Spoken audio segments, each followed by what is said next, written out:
Right. So the ultimate testosterone.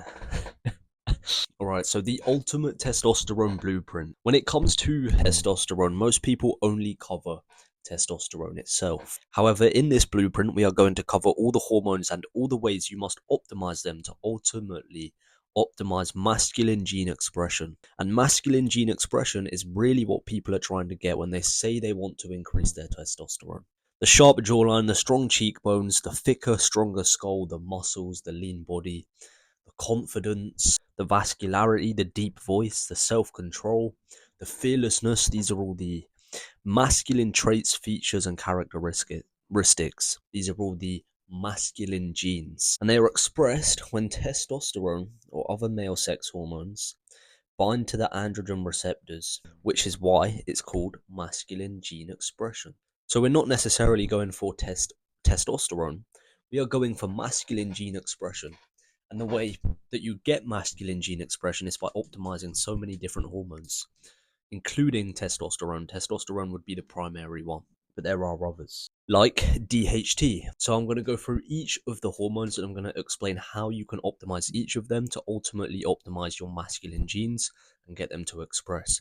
Testosterone is going to be included in here. So how do you increase your DHT? Increasing DHT is important because it has 2 to 3 times higher affinity to the androgen receptors, and it's bound and active for 5 times longer than testosterone, meaning the masculine genes that you're trying to get from testosterone, all of these things that you want, the attractive traits, features, and characteristics, are produced much better via DHT. So, how do you increase your DHT? Firstly, you want to drop fat. This is because you need to be somewhat lean to produce optimal testosterone, and the more testosterone you have, the more DHT you will have, as DHT is around 5% of your testosterone. There's so many different people, researches, and studies that have said DHT is 3%, DHT is 5%, DHT is 8%, DHT is 10%. But the general idea is that it ranges from around 5 to 10%. So you can also sprinting. DHT is going to go through the roof shortly after sprinting. So I recommend implementing a sprint after every single workout that you do. If it's just one singular 30-second sprint or even two 30-second sprints, it's not going to affect your muscle growth of your workout. Next is higher carb diets are directly correlated with higher testosterone and DHT levels. So ensure you're not limiting your carb intake, and this is talking about real natural carbs like fruit. Healthy fats from eggs, red meat, animal organs, avocados. These healthy fats are again directly correlated with testosterone and DHT levels. And ensure that you avoid 5 alpha inhibitors.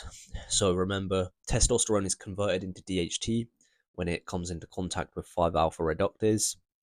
So you want to ensure that you're decreasing the things that stop you from having working 5 alpha reductase, like green tea, flax seeds, and pumpkin seeds. Next, minimizing estrogen and estrogenics. So, firstly, avoid cow's milk and other highly estrogenic foods. Cow's milk is currently the most well known estrogenic food or estrogen full food because of selective breeding. Next is make sure that you're low fat, not a low fat diet, your body is low fat, so you're lean, because estrogen molecules live in your fat cells, and fat is also directly correlated with estrogen levels. So basically, the more fat you are, the more likely it is that you have higher estrogen levels. The less fat you are, the more likely it is that you have lower estrogen levels. Next, citrus fruits are anti estrogenic and known to reduce estrogen levels in males. Next, avoid alcohol. Alcohol is known to significantly decrease your testosterone levels whilst simultaneously skyrocketing your estrogen. The two worst possible outcomes for a man. The main two reasons for this are: one, your liver is too busy filtering the alcohol, so it has no time to regulate your estrogen. And two, alcohol is notorious for boosting the activity of aromatase enzyme. Aromatase is the process where testosterone gets converted into estrogen. So again, that's going to increase estrogen and decrease testosterone. And especially avoid beer, as it contains up to 300,000 IUs of phytoestrogens per 100 grams. just to quickly cover, beer did used to be a masculine drink because hundreds of years ago, it was a mix of herbs that made men aggressive and virile. However, now throughout history, the church ordered it to be changed and they made all breweries begin to add estrogenic hops into all the beer. So strength training decreases estrogen levels, so obviously ensure your strength training. Good sleep, because just as your testosterone is produced during sleep, estrogen is also flushed out. And then soy products are full of estrogenic activity. And lastly, avoid plastic products. Try and find alternatives. One example there is a bamboo toothbrush. Next, decreasing aromatase. Aromatase is an enzyme that converts testosterone into estrogen. So it's decreasing testosterone whilst increasing estrogen. This is very bad. Here's some aromatase inhibitors to prevent the enzyme from doing that. So firstly, black coffee every day is probably the best one because caffeine stops the aromatase enzyme from functioning, and it's the most practical because you can also have a black coffee during a fast without it affecting the beneficial processes and effects of the fast. Next is white button mushrooms decrease aromatase in a dose-dependent manner. Celery due to the high luteolin content. Red wine due to the phytochemicals inhibiting aromatase production. Boron, and the sources are going to be mentioned soon, but I'll just quickly run through a couple for you. Raisins, peaches, avocados, prune juice, apples, etc. And then next we have cruciferous vegetables due to the free, in short DIM, content. They're also full of zinc, which helps prevent aromatase. Some examples of cruciferous vegetables are broccoli, cauliflower, cabbage, and kale. So that's aromatase. And then next we've got decreasing SHBG, sex hormone binding globulin, which is going to increase your free testosterone. So the testosterone that is available to be used on your masculine genes and bind into the androgen receptors, etc. So here, sex hormone binding globulin binds to testosterone and therefore deems it inactive and incapable of expressing its masculine effects. So it's basically useless. Therefore, if we decrease sex hormone binding globulin, less testosterone is bound to it, and so more testosterone is active to express masculine effects. So think of it like a car. When the handbrake is on, so testosterone is bound to sex hormone binding globulin, the car can't go anywhere. But when the handbrake comes off, when testosterone becomes unbound to sex hormone binding globulin, the car can go and do its thing and drive at 500 miles per hour. So, what decreases sex hormone binding globulin? Boron decreases sex hormone binding globulin. And natural sources, as just mentioned previously, are prune juice, avocado, raisins, peaches, apples, grape juice, bananas, oranges, coffee, and broccoli. And if you want the exact measurements, obviously there'll be something up on the screen just here on one of these sides that will show you. Then high carb diet, and by carbs we mean real carbs, so not fucking French fries. It has to be fruits, and that's going to decrease sex hormone binding globulin. So ensure that you're adding lots of fruits to your diet. Next is vitamin D. Vitamin D is proven to reduce sex hormone binding globulin, and some foods high in vitamin D are mushrooms, wild fish, egg yolk, oysters, and also, of course, sunlight. Though sunlight's not a food, but if you can just go out in the morning, it's going to help with your circadian rhythm as well, and just go and stand in sunlight for like 10 minutes, and throughout your day, just when you get the opportunity for the sun to shine onto your skin, just take it. Next, we have magnesium. This decreases sex hormone binding globulin as well. And some sources, natural sources of magnesium, are raw cacao products. So I get raw dark chocolate from the shop every now and then, and although it's not that nice, I personally use it as a pre-workout, which makes it fairly easy to consume. Then next we have unprocessed salts. We also have meat, especially beef, and leafy greens, especially spinach. So next, increasing androgen receptor density and sensitivity. Androgen density is the amount of androgen receptors available to receive testosterone and DHT. So your masculine genes and masculinity only gets expressed or is channeled when testosterone or dihydrotestosterone binds to androgen receptors. The strength of which your masculine genes are then expressed depends on the density and sensitivity of your androgen receptors. So, as you can see, androgen receptors, commonly referred to as ARs, are very, very crucial for expressing our masculine genes. And this is why I mentioned in the beginning there's other factors that are highly important that are not testosterone.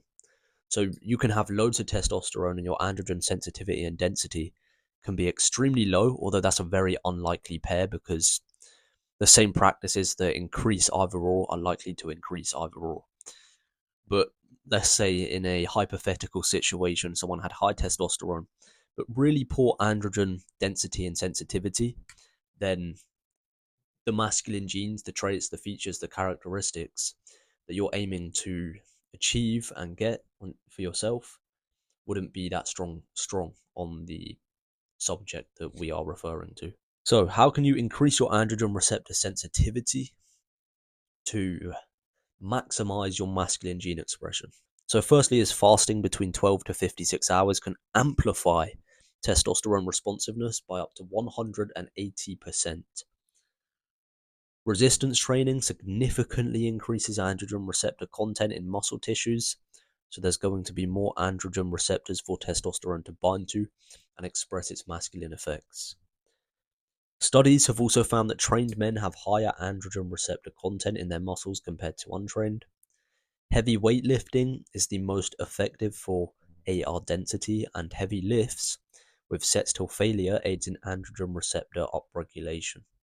So you can see how important weight training is here. So obviously ensure you're doing that regularly. And also sprinting positively affects androgen receptor sensitivity. So yeah, you can really see how important physical exercise is for androgen receptors. Also, protein intake boosts androgen receptor activity. And now, these next four that I'm about to cover will interest you, especially if you're a bit confused about semen retention or if you're interested at all in semen retention and why it's not important, but why it's so effective. So, sexual exhaustion and masturbation leads to a reduction in androgen receptor density. So, it literally reduces the amount of androgen receptors. It has been shown that androgen receptor density is reduced 24 hours after a single ejaculation or mating to satiation. Single ejaculation. Bro, sit there and just imagine how many times you've done it. So, masturbation decreases your ability to express testosterone, but increases your ability to express estrogen. So, it's increasing your ability to express the exact thing that you do not want, the feminine features, traits, and characteristics that's going to make you, as a man, ugly and unattractive. It's increasing your ability to express those features. But the masculine genes that you want, it's decreasing your ability to express them. And as we have here, a single ejaculation was related to an increase in estrogen receptor alpha density. So that's just a few points on why semen retention is such a crucial practice. So now we've covered all the primary hormones that you need to optimize in order to optimize masculine gene expression. We're going to go over the ultimate testosterone blueprint. And what this is I've just picked out 6 of the best practices that are going to cover all of those. So when you implement these 6 practices, you're going to be covering everything that we've just spoken about and optimizing everything we've just spoken about, just to simplify it for you. So first is fasting. Why are you going to do fasting? Because it amplifies testosterone responsiveness to the androgen receptors by up to 180%. It shreds fat, which allows for optimal testosterone production, and more testosterone means more DHT. Shredding fat also lowers the storage capacity for estrogenics, and estrogen molecules live in your fat cells. Therefore, fat is also directly correlated with estrogen levels. It also directly increases testosterone production to increase hunting ability. So, how are you going to implement this? Follow a 15-9 fasting routine. However, if you're familiar with fasting and you're more disciplined, you can follow a 16-8 fasting routine, and if go as high as you can go. So if you can do 20 hours and then a 4-hour eating window, if you can do 23 hours and a 1-hour eating window, etc., you get the point. But just ensure that you're getting enough calories in. Then you also want to stay busy 24/7. The busier you are, the easier it will be. And drink black coffee to temporarily kill hunger. Number 2, semen retention. It has been shown that androgen receptor density is reduced 24 hours after a single ejaculation or mating to satiation. Masturbation decreases your ability to express testosterone but increases your ability to express estrogen. A single ejaculation was related to an increase in estrogen receptor alpha density. And then also, one study on a 36-year-old man showed his testosterone went from 375 to 1,184 after 8 months on semen retention. Number 3, regular strength training and sprinting. Both sprinting and strength training had positive benefits on the androgen receptors. Sprinting also increases DHT, and strength training increases testosterone.